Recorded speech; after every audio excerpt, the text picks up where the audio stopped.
یہودی نبی صلی اللہ علیہ وسلم کے پاس آئے اور آپ سے پوچھا کہ اگر آپ سچے نبی ہیں تو آپ یہ بتائیں کہ بنی اسرائیل تو ارض شام میں ہوتے تھے، یہ مصر کیسے پہنچ گئے؟ کیونکہ مصر سے نکالا نا فرعون کا جو چل رہا تھا حضرت موسیٰ کے دور میں، وہ تو سارے بنی اسرائیل کہاں تھے؟ مصر میں تھے۔ تو سوال پیدا ہوتا ہے ابراہیم علیہ السلام کا جو اصل وطن تھا اور ان کی آل اولاد کا جو اصل وطن تھا وہ تو شام تھا، فلسطین تھا، تو یہ فلسطین سے مصر گئے کیسے؟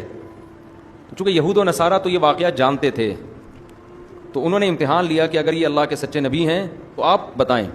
تو اس پہ پوری سورہ یوسف ایک ہی وقت میں نازل ہوئی ہے، پوری سورہ یوسف ایک ہی وقت میں نازل ہوئی، اور قرآن مجید میں یہ واحد واقعہ ہے جو A to Z ترتیب سے بیان کیا گیا ہے، ورنہ کسی پیغمبر کا واقعہ ترتیب سے بیان نہیں ہے، کیونکہ قرآن کوئی تاریخی کتاب نہیں ہے، واقعات کی کتاب نہیں ہے۔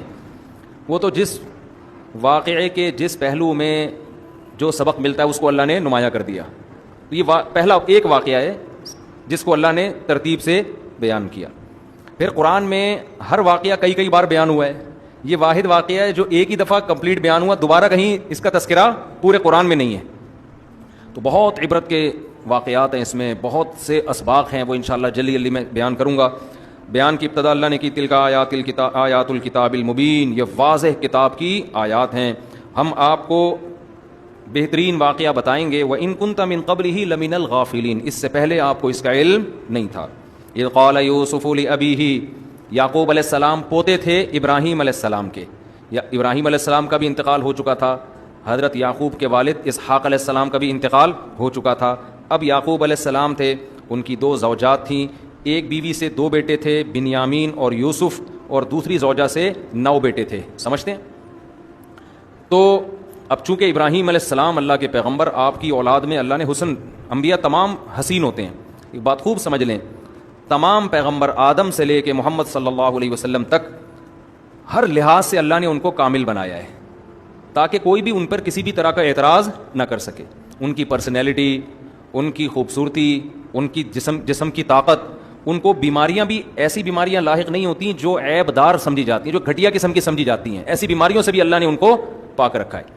تو اب ابراہیم علیہ السلام کے بیٹے، پھر ان کے بیٹے، تو یہ پیغمبروں کا خاندان تھا۔ پھر انسان جب حلال کھاتا ہے اور صفائی ستھرائی کرتا ہے تو ویسے بھی الگ ایک اس میں حسن آ جاتا ہے۔ یقین نہ آئے تو چائنا والوں کے ساتھ بیٹھ کے کبھی آپ سفر کر کے دیکھ لیں جہاز میں، حالانکہ اپنے پیسوں سے کھایا ہوگا، لیکن چونکہ کتا خرید کے کھایا ہے نا، اور آپ نے چوری کی بکری کھائی ہوگی، پھر بھی آپ کے منہ پہ نور ہوگا، اس کے منہ پہ عجیب سی معذرت کے ساتھ، چائنا والے بھی اب اردو سیکھ گئے، سننے لگے ہیں بیان، ایک چائنا والا مجھے ملا کے سنتا ہوں میں آپ کو، تو عجیب سی اس کے منہ پہ نا عجیب سی وہ پڑی ہوئی ہوگی مصیبت، پھٹکار تو تھوڑا سخت لفظ ہو جاتا ہے۔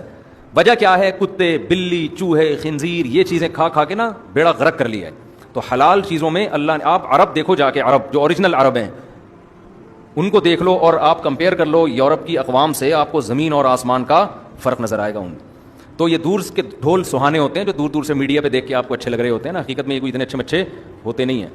تو اب ظاہر ہے پیغمبروں کی اولادیں تھیں، حلال کھاتے تھے، تو اللہ تعالیٰ نے ایک جمال دیا، حسن دیا، قد دیے۔ تو یعقوب علیہ السلام کے جو بیٹے یوسف علیہ السلام، چونکہ اللہ نے ابراہیم علیہ السلام سے وعدہ کیا تھا کہ ہم آپ کی نسل میں نبوت کو جاری کریں گے، تو یعقوب علیہ السلام کو اپنے بیٹے یوسف علیہ السلام سے امیدیں تھیں کہ شاید یہ کل پیغمبر بنے گا، کیونکہ اس میں جو صلاحیتیں ابھی سے نظر آ رہی ہیں وہ دوسرے بیٹوں میں نہیں ہیں، تو اس لیے ان سے محبت، لاشعوری طور پر محبت زیادہ تھی ان سے۔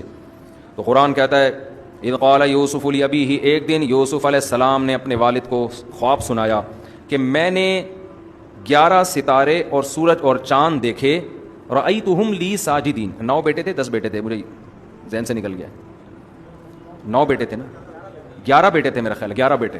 تو میں نے 11 ستارے اور سورج اور چاند کو دیکھا کہ وہ مجھے سجدہ کر رہے ہیں۔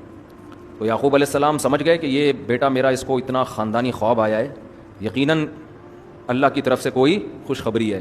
کہنے لگے یا بنی لا تقصص رؤیاک علی اخوتک، اپنے بھائیوں کے سامنے اس خواب کا تذکرہ نہ کرنا، مجھے ڈر ہے کہ وہ تمہارے خلاف کوئی تدبیر نہ کر لیں، حسد کا شکار نہ ہو جائیں۔